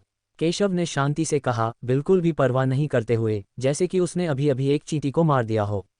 फॉन किंगजू ने स्तब्ध होकर दृश्य देखा। उसने उम्मीद नहीं की थी कि केशव के हाथों में 7 हत्यारी तलवार इतनी भयानक होगी। केशव का क्षेत्र अफान से बहुत नीच है, लेकिन अफान का केशव से कोई मुकाबला नहीं है और वह विरोध नहीं कर सकता। केशव सही था, उसके लिए अफान को हराना असंभव नहीं था। बेटा, क्या तुम्हारा हाथ ठीक है? उसने केशव की ओर देखा, जिसका हाथ उसे बचाते समय घायल हो गया था। ये तो बस एक मामूली चोट है, केशव ने शांति से कहा। फॉन किंगजू ने केशव का हाथ पकड़ लिया और कहा, तुमने कहा था कि तुम ठीक हो, लेकिन तुम्हें खून बह रहा है। मुझे तुम्हारी पट्टी बांधने दो। केशव ने भौहें चढ़ाईं, लेकिन ज्यादा कुछ नहीं कहा और फैन किंगजू को उसे पट्टी बांधने दिया। दूसरी ओर सिंध संप्रदाय के प्रतिभाशाली लोग इस तथ्य को स्वीकार नहीं कर सके कि पवित्र पुत्र मारा गया था, लेकिन ये तथ्य था। अगले ही पल सभी ने अपनी लड़ने की भावना खो दी और भागना चाहते थे। जहां तक अफान के लिए बदला लेने के विचार की बात है तो ये किसी के पास नहीं था। आखिरकार अफान भी केशव के हाथों में एक भी कदम नहीं टिक सकता था, इसलिए अगर वे अफान का बदला लेना चाहते थे तो वे मौत को दावत दे रहे थे। हालांकि सत्यपथ संप्रदाय के लोगों ने उन्हें कोई मौका नहीं दिया। उन्होंने स्थिति का फायदा उठाया और एक के बाद एक उन पर हमला कर दिया। उन सभी का ऊपरी हाथ था और सिंध संप्रदाय के सभी शिष्य अंततः उनके हाथों मारे गए। सत्यपथ संप्रदाय के शिष्य बेहद खुश थे और इसका श्रेय केशव से लेना चाहते थे, लेकिन केशव बहुत शांत था। अगर मैं चींटियों के एक समूह से भी नहीं निपट सकता तो इस अवधि के दौरान मेरा सारा प्रशिक्षण व्यर्थ होगा। वह अफान से तो निपट ही चुका है, अगर वह अब भी सिंध संप्रदाय के शिष्यों से नहीं निपट पाता तो ये बेहद शर्मनाक होगा। इन्हें हल करना श्रेय लेने का विषय नहीं है, लेकिन फिर भी उसने उन्हें कुछ गोलियां दी और उन्हें अपने आप ठीक होने दिया। धन्यवाद पवित्र पुत्र। सभी ने गोलियां ली और कृतज्ञतापूर्वक कहा, सामान पैक करो और जाने के लिए तैयार हो जाओ। केशव ने कहा कि प्राचीन युद्ध के मैदान के खंडहरों में कई खजाने थे, इसलिए स्वाभाविक रूप से उनका समय बर्बाद करने का इरादा नहीं था। वह सृष्टि के हिमकमल के पास आया, उसे ध्यान से तोड़ा और फिर उसे अनंत जीवन के स्मारक में रख दिया। केशव नहीं चाहते थे कि सृजन हिमकमल अपने औषधीय गुणों को बहुत जल्दी खो दे, इसलिए स्वाभाविक रूप से इसे अनंत जीवन के स्मारक में भेजना सबसे अच्छा विकल्प था। अनंत जीवन का स्मारक एक स्वतंत्र छोटी दुनिया है। हालांकि जब केशव ने अनंत जीवन के स्मारक में सृष्टि के हिमकमल को भेजा तब भी लिंगे ने विरोध किया। केशव द्वारा कुछ लाभ देने का वादा करने के बाद लिंगे आखिरकार मान गए। बाकी लोगों ने भी जल्दी से उपयुक्त आध्यात्मिक जड़ी बूटियां चुन लीं और अपनी ताकत वापस पा ली। तभी केशव ने सबको वहां से जाने के लिए प्रेरित किया। वे अभी भी परिधि में हैं। असली खजाना और यहां तक कि विरासत भी मुख्य क्षेत्र में है। ये बात सभी समझते हैं। आगे बढ़ने के कुछ ही देर बाद उन्हें अचानक सामने से दयनीय और उन्मादी चीखों की आवाज़ें सुनाई दीं। उन्हें सुनकर ही सबके सिर में झुनझुनी होने लगी। सबने आवाज़ की दिशा में देखा और दूर से एक हरे आंखों वाले मेढक ने लोगों के एक समूह को घेर लिया था। ये लोग दूसरे दर्जे के उद्यम संप्रदाय के थे, लेकिन सामने खड़े राक्षस के आगे उनकी कोई सानी नहीं थी। जो लोग चीख रहे थे वे वही शिष्य थे जिन्हें हरे आंखों वाले मेढक ने निगल लिया था। अन्य शिष्यों के शरीर से भी खून बह रहा था और वे दयनीय स्थिति में दिख रहे थे। ये प्राचीन युद्ध क्षेत्र खंडहरों का खतरा है। प्राचीन युद्ध क्षेत्र के खंडहरों में मौजूद राक्षस बाहरी दुनिया के राक्षसों से कहीं अधिक भयानक और शक्तिशाली हैं। केशव ने बस एक नज़र डाली और अपने आदमियों के साथ जाने को तैयार हो गया। उसे दूसरों की मदद करने में कोई दिलचस्पी नहीं थी। अगर वे दोस्त होते तो वह बेमन से मदद कर सकता था, लेकिन वे केशव के दोस्त नहीं थे और इस प्राचीन युद्ध क्षेत्र के खंडहरों में भाग लेने से पहले उन्हें प्राचीन युद्ध क्षेत्र के खंडहरों के खतरों को समझना चाहिए था। अब वे संप्रदाय प्रतियोगिता में भाग ले रहे हैं और हर कोई एक दूसरे से प्रतिस्पर्धा कर रहा है। केशव पहले से ही कुछ भी गुप्त रूप से न करके उनकी मदद कर रहा है। हालांकि इस समय दूसरे गुट के संत पुत्र ने केशव को देखा और बहुत खुश हुए और जल्दी से मदद मांगी। संत पुत्र ये कृपया हमारी जान बचाएं। वे सभी केशव और कीर्ति की भयानक ताकत देख चुके थे जब वे पहले लड़े थे, इसलिए जब तक केशव कार्रवाई करता वह निश्चित रूप से उनकी जान बचाने में सक्षम होता। फॉन किंगजू समेत कई महिला शिष्यों की नज़रें थोड़ी बदल गईं, मानो वे कोई कार्रवाई करना चाहती हों। हालांकि उन्होंने पहले भी तायानजों के शिष्यों को मार डाला था, लेकिन वे दुश्मन तो नहीं थे और वे उन्हें यहाँ मरते हुए नहीं देख सकती थीं। हालांकि लिनलिंग और अन्य लोग बहुत उदासीन थे। मदद, हमारा आपसे कोई लेना देना नहीं है, फिर हम आपको बचाने के लिए अपनी जान जोखिम में क्यों डालें। हालांकि वे जानते थे कि केशव काफ़ी शक्तिशाली था। ये हरी आंखों वाला टोड भी बहुत शक्तिशाली था, पिछले नेदरवर्ल्ड स्नैक किंग से ज़्यादा कमज़ोर नहीं था, अन्यथा वे इतनी परेशानी में नहीं होते। वे दयालु लोग नहीं हैं, इसलिए जब वे खतरे का सामना करते हैं तो उनके लिए मदद करना असंभव है। केशव ने कुछ नहीं कहा, लेकिन ये स्पष्ट था कि उसका मतलब भी यही था। ये देखकर उद्यम संप्रदाय के पवित्र पुत्र ने बिना किसी हिचकिचाहट के अपनी छाती से अंगूठी निकाली, केशव की ओर देखा और कहा, पवित्र पुत्र, ये वे अंक और खजाने हैं जो हमने पहले प्राप्त किए थे। कृपया हमारी जान बचाएं। यद्यपि अंक और खजाने बड़ी कठिनाई से प्राप्त किए गए थे, लेकिन जीवन स्वयं से अधिक महत्वपूर्ण है। केशव ने अंगूठी ली और उसे देखा। उसमें काफ़ी अंक और खजाने थे। हालांकि केशव और बाकी लोगों को मिले खजानों जितना तो नहीं, फिर भी काफ़ी था। चूंकि दूसरे पक्ष ने उनकी मदद मांगने के लिए अंक और खजाने की पेशकश की, इसलिए केशव ने अंततः कार्रवाई करने का फैसला किया। ठीक है, मैं तुम्हारी जान बचाऊंगा, केशव ने शांति से कहा और फिर उसके दाहिने हाथ से एक तलवार निकली और सीधे वार कर दिया। इससे पहले उद्यम संप्रदाय के सभी शिष्य हरी आंखों वाले मेढक को जरा भी चोट नहीं पहुंचा पाए थे, लेकिन केशव ने अपनी तलवार से वार करके उसे सीधे काट डाला। मेढक का खून तेजी से बह रहा था और केशव की तलवार से वह घायल हो गया। हरी आंखों वाले टोड का चेहरा एकदम बदल गया। शुरू में तो उसने केशव को बिल्कुल भी गंभीरता से नहीं लिया था, लेकिन उसे उम्मीद भी नहीं थी कि केशव इतना भयानक होगा। वह जानता था कि वह केशव का मुकाबला नहीं कर सकता, इसलिए वह तुरंत भाग गया। मेरी जान बचाने के लिए बहुत बहुत धन्यवाद केशव, हम इसे हमेशा याद रखेंगे। उद्यम संप्रदाय के पवित्र पुत्र ने कृतज्ञता और खुशी के साथ कहा कि उन्हें उम्मीद नहीं थी कि केशव उस राक्षस को हल कर देगा जिसे उनमें से कोई भी सिर्फ एक तलवार से हल नहीं कर सकता था।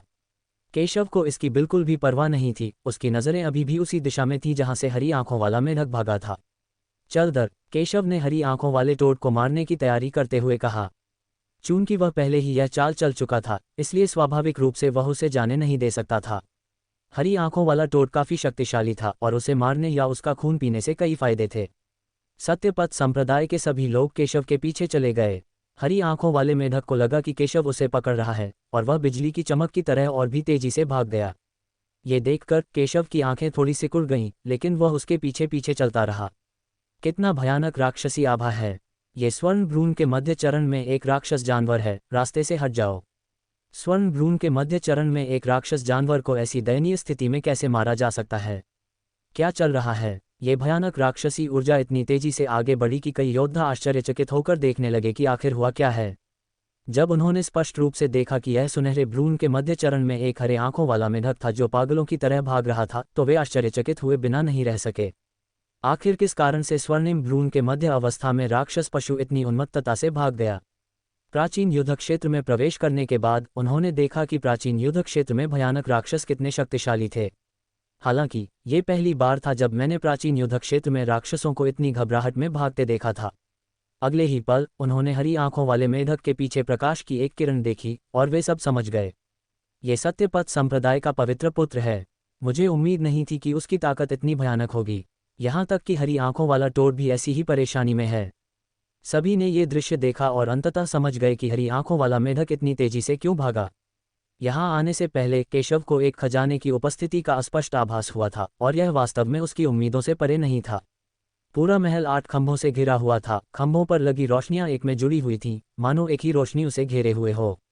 सुनहरा मेढक बोला, ये महल कभी खजाने का भंडार था जो मुझे संयोग से मिला था, लेकिन इसकी एक संरचना की सीमा है जिसे मैं तोड़ नहीं सकता। मैं बस यहीं रह सकता हूँ। मुझे उम्मीद है कि एक दिन मैं इस महल में ज़रूर प्रवेश करूंगा। सुनहरे मेढक ने असहाय होकर कहा कि उसे पता था कि महल में खजाने हैं, लेकिन उसके पास अंदर जाने का कोई रास्ता नहीं है। जब केशव ने यह सुना तो उसकी आंखें थोड़ी सिकुड़ गईं और फिर वह महल के प्रवेश द्वार की ओर चल पड़ा। सुनहरे मेढक ने यह देखा और जल्दी से बोला, श्रीमान, इस महल में एक संरचना प्रतिबंध है। एक बार जब आप अंदर प्रवेश करेंगे तो आप पर हमला किया जाएगा। क्या मुझे तुम्हें सिखाने की ज़रूरत है? केशव ने उस पर नज़र डाली और शांति से कहा। सुनहरे मेढक को इतनी बुरी तरह से डांटा गया कि उसने आवाज़ निकालने की हिम्मत नहीं की और केवल केशव को डरते हुए देख सकता था। लेकिन उसकी आंखें उपहास और तिरस्कार से भरी थीं। वह देखना चाहता था कि केशव किस प्रकार संरचना प्रतिबंध को खोल सकता है और किस प्रकार वह स्वयं को मूर्ख बना सकता है। हालांकि जैसे ही उसने ये सोचा, अगले ही पल उसने केशव को लापरवाही से अपना हाथ लहराते देखा और कई मुहरें सीधे बन गईं और उस संरचना में डाल दी गईं। अगले ही क्षण वह संरचना क्षण भर के लिए टिमटिमाई और अंततः झील में गायब हो गई। यह सुनहरा मेढक हैरान हुए बिना नहीं रह सका। उसे उम्मीद नहीं थी कि केशव इतनी आसानी से संरचना प्रतिबंध को तोड़ देगा। ये कैसा सनकी आदमी है! बस यहीं रुको और भागने की कोशिश मत करो। केशव ने सुनहरे मेढक पर नज़र डाली और फिर सत्यपथ संप्रदाय के लोगों को सीधे महल में ले गया। सुनहरे मेढक की आंखें घूम गईं, लेकिन फिर वह वहीं रुक गया, हिलने की हिम्मत नहीं हुई। केशव और अन्य लोग महल में दाखिल हुए। महल में ढेरों खजाने थे, लेकिन सभी ने दुनिया का बहुत कुछ देखा था, इसलिए उन्हें ज़्यादा आश्चर्य नहीं हुआ। इस महल में वास्तव में कई खजाने हैं, लेकिन महल में विरासत सबसे महत्वपूर्ण है, केशव ने शांति से कहा और अपने हाथ की एक सहज लहर के साथ एक छिपा हुआ कमरा सभी के सामने प्रकट हुआ, जिसे पहले किसी ने नहीं खोजा था। जब सभी लोग महल में दाखिल हुए तो उन्होंने अपने सामने प्रकाश की एक किरण तैरती देखी, जिस पर प्राचीन अक्षर लिखे हुए थे। यह विरासत उस बूढ़े वुजी की विरासत जैसी ही है जिससे मैं पहले तियानशा पहाड़ों में मिला था। यह विरासत शियाओ सानरेन नाम के एक व्यक्ति ने छोड़ी थी। वह अपनी विरासत को छीनते हुए नहीं देख सकता था, इसलिए उसने विरासत की व्यवस्था की और सही व्यक्ति की तलाश की। यह विरासत केवल उन्हीं लोगों को मिलती है जो इसे पाने के लिए किस्मत में हैं।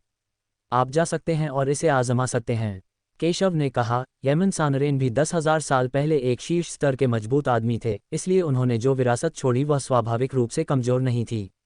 ये सुनकर सभी लोग बहुत खुश हुए और इसे आजमाने के लिए आगे आए, लेकिन कई लोग अंततः असफल हो गए। जाहिर है कि उनका एक साथ होना तय नहीं है। केशव को भी कोई आश्चर्य नहीं हुआ। आखिरकार यमन सानरेन अपनी विरासत एक प्रतिभाशाली व्यक्ति को सौंपना चाहता था। जल्द ही मैदान पर केवल केशव और दृष्टि ही बचे। केशव की आंखें थोड़ी सिकुड़ गईं। क्या ऐसा हो सकता है कि आज उन्हें विरासत न मिल पाए? हालांकि यह विरासत अच्छी थी, लेकिन उसे इसमें ज़्यादा दिलचस्पी नहीं थी। लेकिन अगर उन्हें विरासत न मिल पाए तो कोशिश करने वाला वह अकेला ही होगा। फोन किंगजू कई चौथाई घंटे तक प्रकाश स्तंभ में रहा। जब केशव को लगा कि फोन किंगजू असफल हो सकता है, तभी प्रकाश स्तंभ से एक प्रकाश निकला और फोन किंगजू को घेर लिया। वह सफल हुई। केशव ने कहा कि उसने कभी उम्मीद नहीं की थी कि येमन सानरेन की विरासत दृष्टि को मिल जाएगी। उसे लगा था कि वह असफल हो जाएगा। ये सीनियर सिस्टर फैंग है। लगता है ये सीनियर सिस्टर फैंग का मौका है। हर कोई इस दृश्य को देखता था और बोलता था, लेकिन वे फैंग किंगजू के अवसर से ईर्ष्या नहीं करते थे। मैं यहाँ दृष्टि की रक्षा करने आया हूँ, तुम लोग अन्य खजाने ले आओ। केशव ने कहा कि केवल एक ही विरासत थी और दृष्टि ने उसे पहले ही प्राप्त कर लिया था। सौभाग्य से वहाँ अन्य खजाने भी थे, इसलिए उसने उनसे कुछ खजाने चुनने को कहा। केशव की बातें सुनने के बाद सभी ने सिर हिलाया और अन्य उपयुक्त खजाने की तलाश में चले गए। केशव यहाँ आराम करने के लिए अपनी आंखें बंद करके रुके थे और किसी भी दुर्घटना को रोकने के लिए उनके आध्यात्मिक विचार फैल गए थे। यहाँ खजाने का आभास है। मुझे उम्मीद नहीं थी कि यहाँ कोई महल होगा। मुझे डर है कि यहाँ एक मजबूत विरासत है। अरे नहीं, लगता है ये महल खुला हुआ है। क्या हो सकता है कि किसी और ने इसे पहले ही हासिल कर लिया हो? इस समय महल के बाहर से कई आकृतियां प्रकट हुईं, जो स्पष्ट रूप से महल से निकले खजाने की आभा से आकर्षित थीं। लेकिन जब उन्होंने देखा कि महल का द्वार खुला है, तो उन्हें स्पष्ट रूप से एहसास हुआ कि कोई पहले ही वहां पहुंच चुका है। वे जल्दी से महल में घुसे और देखा कि महल में काफ़ी लोग थे। वे सत्यपथ संप्रदाय के लोग थे और खजाने की तलाशी ले रहे थे। जब सत्यपथ संप्रदाय के लोगों ने उन्हें देखा तो उनकी आंखें थोड़ी सिकुड़ गईं। प्राचीन युद्ध क्षेत्रों में खजाने लूटना कोई असामान्य बात नहीं थी। उन्होंने आध्यात्मिक औषधि उद्यान में एक बार पहले भी ऐसा अनुभव किया था। अब जब वे यहाँ हैं तो मुझे डर है कि उनके इरादे भी बुरे होंगे। इसके अलावा ये लोग सिंध संप्रदाय के उन लोगों से अधिक शक्तिशाली हैं जिनसे वे पहले मिले थे। समूह का नेतृत्व दो प्रमुख ताकतों, कमल संप्रदाय और कमल संप्रदाय के लोग कर रहे हैं, जिनमें से दोनों को सत्यपथ संप्रदाय से शिकायत है। इसके अलावा कुछ दूसरी दर की ताकतें भी उनका अनुसरण कर रही हैं, और यह स्पष्ट है कि वे कमल संप्रदाय और अन्य का अनुसरण कर रही हैं। लेकिन इसमें कोई आश्चर्य की बात नहीं है। आखिरकार प्राचीन युद्ध क्षेत्र के खंडहरों की गहराई बहुत खतरनाक है, जहां ढेरों राक्षस और जानवर हैं। अगर कोई सावधान न रहे तो उसकी जान भी जा सकती है। कुछ शीर्ष शक्तियों को छोड़कर जो अपनी रक्षा कर सकती हैं, ज्यादातर शक्तियां तभी दूसरी शक्तिशाली शक्तियों का पीछा कर सकती हैं जब वे जीवित रहना चाहें। अन्यथा उद्यम संप्रदाय के साथ जो पहले हुआ था वह फिर से हो सकता है। हालांकि शीर्ष बलों का अनुसरण करके उन्हें प्राप्त किए गए कई खजाने और अनकमल संप्रदाय और अन्य को सौंपने पड़े।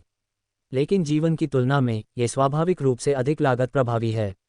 ये सत्यपथ संप्रदाय का कोई व्यक्ति है। हा, मुझे उनसे यहाँ मिलने की उम्मीद नहीं थी। सत्यपथ संप्रदाय के लोगों, खजाने सौंप दो और शायद हम तुम्हारी जान बख्श सकें, वरना हमें निर्दयी होने का दोष मत दो। कमल संप्रदाय के प्रमुख प्रतिभाशाली व्यक्ति का नाम ईशान था। उसने ठंडे स्वर में कहा कि वह कमल संप्रदाय के शीर्ष 3 प्रतिभाशाली लोगों में से एक है। उसने पहले कभी कमल संप्रदाय और सत्यपथ संप्रदाय के बीच प्रतियोगिता में भाग नहीं लिया था, लेकिन वह कमल संप्रदाय की शर्मिंदगी भी जानता था, इसलिए सत्यपथ संप्रदाय के लोगों को देखकर स्वाभाविक रूप से उस पर कोई अच्छा प्रभाव नहीं पड़ा। अगर तुम खजाना नहीं सौंपोगे तो मर जाओगे। ये दक्षिया नहीं है। अगर तुम यहाँ मर गए तो हमें दोष नहीं दे सकते। कमल संप्रदाय के प्रमुख प्रतिभाशाली व्यक्ति ने उपहास करते हुए कहा कि उसका नाम तंव है। उसे सत्यपथ संप्रदाय से कोई खास शिकायत नहीं थी, लेकिन तांग हाउजी ने पहले ही सत्यपथ संप्रदाय को न छोड़ने का आदेश दे दिया था। इसके अलावा वहाँ खजाने भी थे, इसलिए स्वाभाविक रूप से वह उन्हें आसानी से नहीं जाने देगा। धिक्कार है, हमें यहाँ खजाने मिले हैं, हम उन्हें तुम्हें क्यों दें?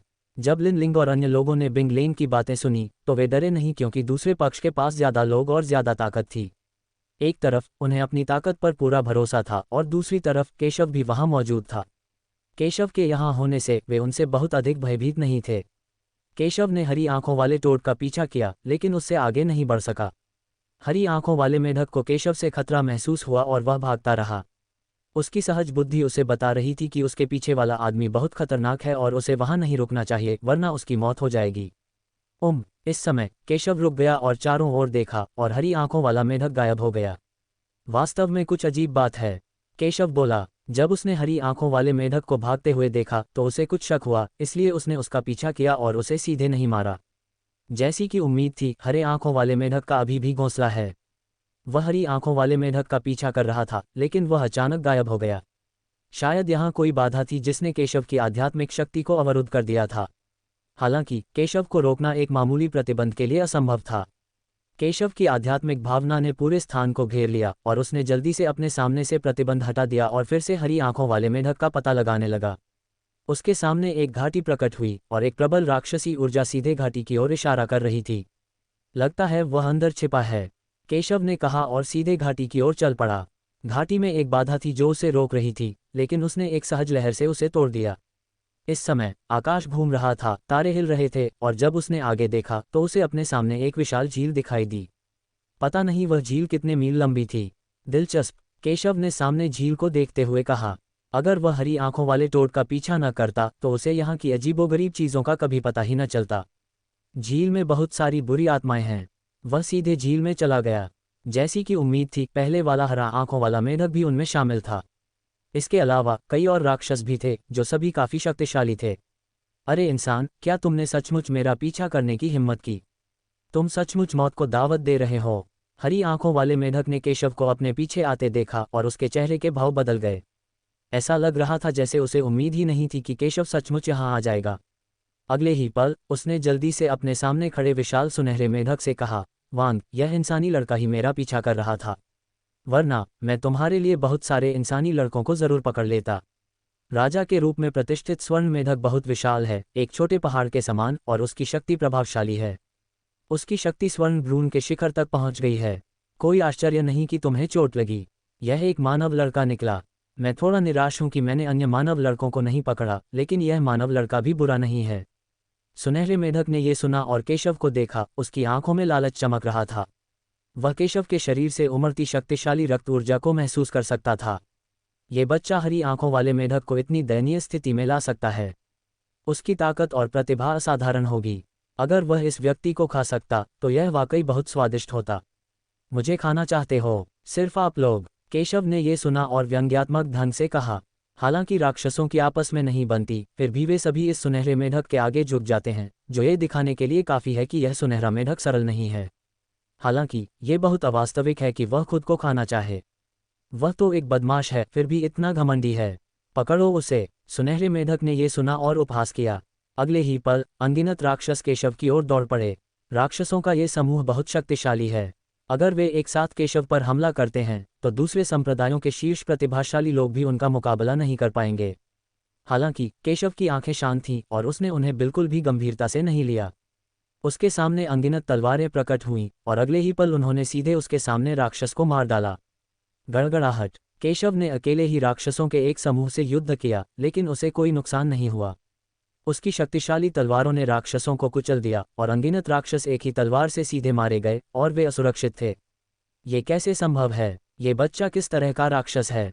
इस समय हरी आंखों वाला मेढक ये दृश्य देखकर डर गया।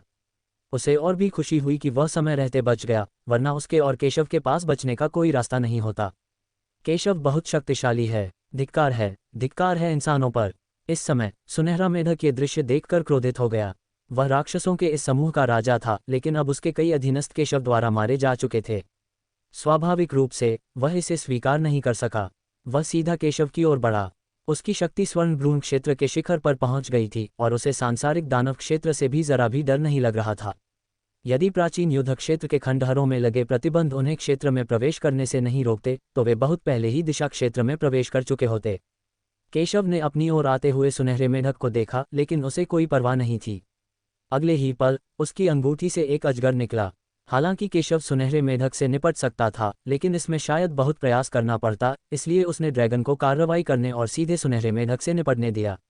इसकी ताकत सुनहरे मेढक से भी अधिक मजबूत है और चूंकि यह अंततः एक बार प्रकट हो चुका है, इसलिए ये स्वाभाविक रूप से अपनी ताकत दिखाने के लिए उत्सुक है।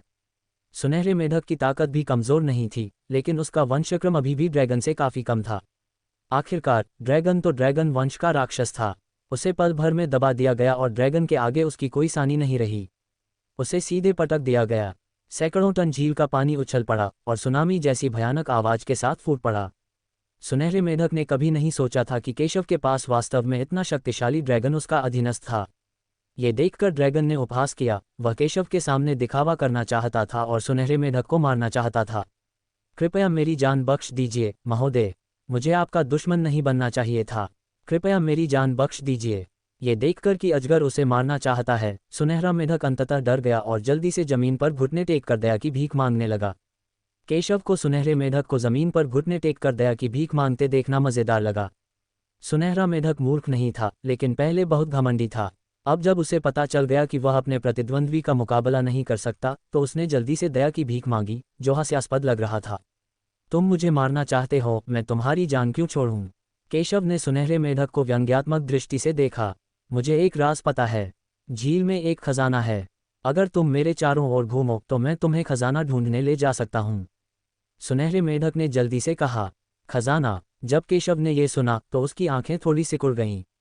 ये राज बुरा नहीं है, लेकिन तुम्हें मुझसे मोलभाव करने का कोई हक नहीं है। अगर तुम मुझे नहीं बताओगे तो मर जाओगे। अगर मैं तुम्हें मार भी दूं तो भी मुझे जानकारी मिल सकती है। केशव ने शांति से कहा और उसके हाथ की एक लहर के साथ एक तलवार की रोशनी उसके सामने प्रकट हुई, जो किसी भी समय सुनहरे मेढक को मारने के लिए तैयार थी। मैं कहता हूँ, मैं तुम्हें अभी खजाने वाली जगह पर ले चलूंगा। जब सुनहरे मेढक ने केशव की बातें सुनी तो उसका चेहरा बहुत बदसूरत लग रहा था, लेकिन उसके पास दया की भीख मांगने के अलावा कोई विकल्प नहीं था।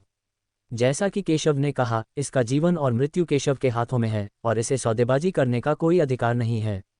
जब केशव और सत्यपथ संप्रदाय के बाकी सभी लोग आ गए तो वह उन्हें सुनहरे मेढक के साथ झील में ले गया। झील की गहराई में एक विशाल महल है। द्वार बंद है, लेकिन अंदर से खजाने की खुशबू आती है। इसे नहीं सौंप रहे हो? ऐसा लगता है कि आप सचमुच मौत की तलाश में हैं। जब तंवर ने यह सुना तो उसने उपहास किया और सत्यपथ संप्रदाय को गंभीरता से नहीं लिया। हालांकि सत्यपथ संप्रदाय ने केशव जैसा संकी पैदा किया है, फिर भी उसने अभी तक सर्वोच्च शक्ति का प्रदर्शन नहीं किया है। आखिरकार केशव ने ईश्वर पुत्र स्तर के किसी प्रतिभाशाली व्यक्ति के विरुद्ध युद्ध नहीं किया है। जहां तक बाकी प्रतिभाओं की बात है तो उनका जिक्र करने लायक भी नहीं था। आखिरकार सत्यपथ संप्रदाय का पतन तो बहुत पहले ही हो चुका था। यदि केशव न होते तो वे सत्यपथ संप्रदाय पर दूसरी नज़र भी नहीं डालते। अब जब केशव मौजूद नहीं है तो वे सत्यपथ संप्रदाय को गंभीरता से नहीं लेंगे। ईशान ने ठंडी सांस ली और सभी को कार्रवाई करने का आदेश दिया, बदला लेने के लिए दृढ़ संकल्प। घृणास्पद। लिनलिंग और अन्य लोग गंभीर दिख रहे थे, लेकिन वे पीछे नहीं हटे। यदि वे पराजित भी हो जाएं तो भी वे दया की भीख मांगने से नहीं डरेंगे। और केशव आज यहाँ है। Court death. ये देखकर कि उन्होंने हमला करने की पहल करने का साहस किया, ईशान और उसके साथियों के चेहरे पीले पड़ गए और वे पूरी तरह से क्रोधित हो गए। चूंकि वे मरना चाहते हैं तो आइए हम सत्यपथ संप्रदाय के लोगों की मदद करें। उन्होंने तो बस लोगों को उन्हें मारने के लिए भेज दिया, लेकिन उन्हें इस बात से आश्चर्य हुआ कि सत्यपथ संप्रदाय के लोग और उनके दो प्रमुख संप्रदायों के प्रतिभाशाली लोग वास्तव में समान स्तर पर लड़ रहे थे और वे बहुत अधिक नुकसान में नहीं थे। केशव के अलावा सत्यपथ संप्रदाय के अन्य शिष्य भी असाधारण हैं। तंवर कुछ कहे बिना नहीं रह सका। पिछली बार जब हमने सत्यपथ संप्रदाय को चुनौती दी थी तो वे हमारे सामने कोई मुकाबला नहीं कर पाए थे। मैंने कभी नहीं सोचा था कि वे इतने कम समय में इतना सुधार कर लेंगे। कमल संप्रदाय के शिष्य जो सत्यपथ संप्रदाय में गए थे, वे ये कहने से खुद को नहीं रोक सके। जब कमल संप्रदाय सत्यपथ संप्रदाय को उकसाने गया तो हालांकि अंततः वे हार गए, लेकिन ये भी सिर्फ केशव की वजह से ही हुआ। ज्यादातर दूसरे शिष्य उनके सामने कुछ भी नहीं थे, लेकिन जब वे अब फिर से मिलते हैं तो सत्यपथ संप्रदाय के शिष्यों की ताकत में लगभग सभी में बहुत सुधार हुआ है, जिससे कमल संप्रदाय के कई लोग विश्वास करने और स्वीकार करने में असमर्थ हैं। सत्यपथ संप्रदाय के साथ निश्चित रूप से कुछ गड़बड़ चल रही है। हम उन्हें जीवित नहीं छोड़ सकते। तंवर और ईशान ने एक दूसरे को देखा और दोनों ने उनकी आंखों में जानलेवा इरादे देखे। प्रतिस्पर्धी होने के नाते वे स्वाभाविक रूप से नहीं चाहते कि सत्यपथ संप्रदाय फिर से उभरे। इसलिए इस बार उन्हें प्राचीन युद्ध के मैदान के खंडहरों में दफना दिया जाएगा और पूरी तरह से मार दिया जाएगा। पीछे मत हटो, अपनी पूरी ताकत से उन्हें मार डालो, उन दोनों ने ठंडे स्वर में आदेश दिया। क्षेत्र के कई प्रतिभाशाली लोगों ने अपनी ताकत का प्रदर्शन किया और सत्यपथ संप्रदाय के लोगों पर हमला किया। सत्यपथ संप्रदाय के सभी लोगों के चेहरे पर गंभीर भाव थे। हालांकि उनकी ताकत कम नहीं थी, फिर भी वे संख्या में कम थे। दूसरे पक्ष के पास ज्यादा लोग और ज्यादा ताकत थी और एक पल के लिए वे सभी नुकसान में थे। हालांकि जब वे पराजित होने ही वाले थे तभी महल की गहराई से एक ठंडी तलवार की किरण निकली, जिसने प्रमुख संप्रदायों के सभी शिष्यों को पीछे हटने पर मजबूर कर दिया, जिन्होंने कार्रवाई की थी। कई प्रमुख संप्रदायों के शिष्यों के चेहरे अचानक बदल गए और वे बहुत बदसूरत हो गए। वे सब उस व्यक्ति की ओर देखने लगे जिसने ये कदम उठाया था। यह कोई और नहीं बल्कि केशव था। केशव को इस बारे में तभी पता चल गया था जब वे आए थे, लेकिन उसने पहले कोई कदम नहीं उठाया। उसने कहा था कि वह तभी कोई कदम उठाएगा जब वे जीवन मरण के संकट में होंगे। इसीलिए केशव ने इस समय कार्रवाई की। केशव को देखकर सत्यपथ संप्रदाय के सभी लोगों ने राहत की सांस ली। हालांकि वे गंभीर रूप से घायल थे, फिर भी वे सभी उत्साह से भर गए। भले ही एक मजबूत दुश्मन का सामना करना पड़ रहा हो, जब तक केशव वहां है वे सभी परिणाम जानते हैं और वे निश्चित रूप से केशव के नेतृत्व में जीतेंगे। ये केशव है, वह बच्चा। जब उन्होंने केशव को देखा तो सभी के चेहरे तुरंत बदल गए। हालांकि उन्होंने पहले कभी केशव का नाम नहीं सुना था, फिर भी उन्होंने केशव की असाधारण शक्ति को पहले ही देख लिया था। कीर्ति का केशव से कोई मुकाबला नहीं है। वे सभी जानते थे कि केशव कोई साधारण व्यक्ति नहीं था। पहले तो उन्हें लगा कि केशव यहाँ नहीं है, लेकिन उन्हें उम्मीद नहीं थी कि वो यहाँ होगा।